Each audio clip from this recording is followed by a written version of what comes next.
अस्सलाम वालेकुम। मैं हूं डॉक्टर रुखसार सावरी से, सावरी जो कि ग्रेटर नोएडा में है।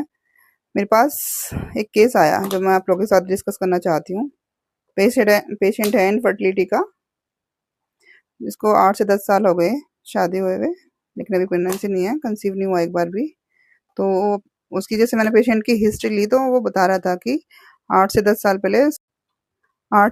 पहले उस पेशेंट के स्पर्म काउंट 3 मिलियन थे, यानी टोटल स्पर्म काउंट 3 मिलियन थे। पेशेंट जो थी, यानी कि फीमेल पेशेंट, उसके पास तो अच्छे खासे फॉलिकल थे, लेकिन उसके हस्बैंड ने कभी आयुर्वेदिक मेडिसिन ली, कभी यूनानी, कभी घर के टोटके अपनाए, तो उसके स्पर्म काउंट तो हो गए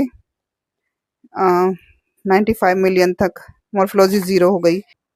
लेकिन फीमेल पेशेंट की जैसे जैसे एज बढ़ती जा रही थी, उसके ओवम यानी फॉलिकल क्वांटिटी में कम हो गई और क्वालिटी भी बेकार हो गई। जैसे जैसे एज बढ़ती जाती है वैसे वैसे ही एग क्वालिटी बेकार होती चली जाती है, और क्वांटिटी तो साथ में होती ही कम है।